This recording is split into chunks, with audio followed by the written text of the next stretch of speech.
তোমার নাম কি? হেদায়েতুল্লাহ।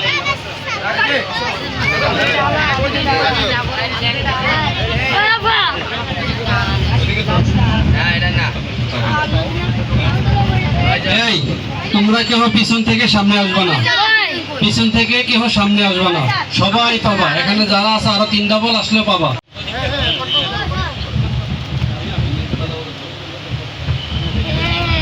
লামিয়া পাগলি না কেডা জান্নাত আবার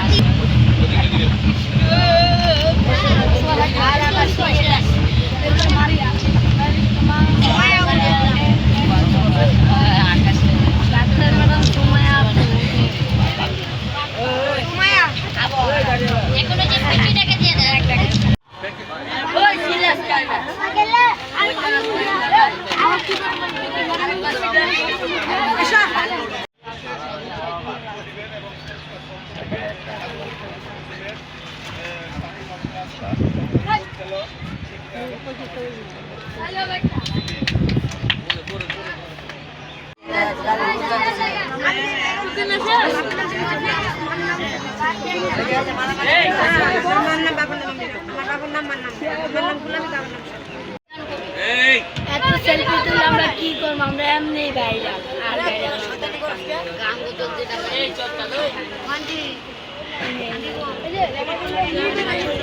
আমার সামনে যারা সোনামণিরা এখানে ওয়েট করতেছো, তোমাদের জন্য আমরা সামান্য কিছু একটা উপহার নিয়ে আসছি।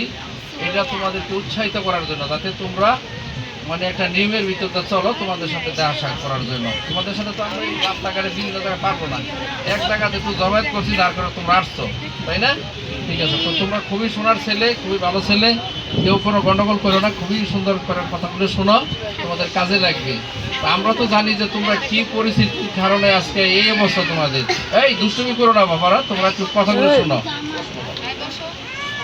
তো তোমরা খুবই ভালো ছেলে, খুব শান্ত ছেলে। আমরা গত বছর আমরা আসছিলাম এখানে। তো আমাদের কথা হলো কিছুক্ষণ পরে তো আমরা অনুষ্ঠান শেষ করে চলে যাব। আমাদের ইন্সপেক্টর সাহেব খুব সুন্দর করে বলছিল যে তোমরা একটা ভালো কাজ করো, সরকারের বা দেশের জন্য একটা ভালো কাজ করো। যে এখান থেকে যারা কোনো জিনিস চুরি করে বা কোনো এখানে জিনিস নষ্ট করতে চায়, তোমরা সেগুলো ধরাই দাও। ঠিক আছে না? এটা ভালো কাজ করো, তোমাদেরকে আমি সাবাস দেই। তোমরা এই ধরনের ভালো কাজগুলো করবা। এছাড়াও আমরা যে ধরনের উপদেশ দিতেছি সেগুলো করবা। তাদের পরিবারের সাথে তোমাদের কথা বলো না বাবারা, যাদের পরিবারের পিতা মাতা আছে, হয়তো তোমাদের অভাবের কারণেই তারা হয়তো তোমাদেরকে সেইভাবে সম্ভব হয় নাই। তো যদি তোমাদের পিতা মাতা ভালো থাকে, তাদের মিলেমিশে করো, পিতা মাতাকে সম্মান করবা। যদি তোমার পিতা মাতা পয়সা থাকে, তাদের সম্মান করবা, তাদের কথা শুনবা। যাদের পরিবারে যাওয়ার মতো সুযোগ আছে, পরিবারের সাথে তোমরা সেখানে থাকার ব্যবস্থা করবা। আজীবন এই বাহিরে থাকার জন্য তোমরা চেষ্টা করবা না, ঠিক আছে?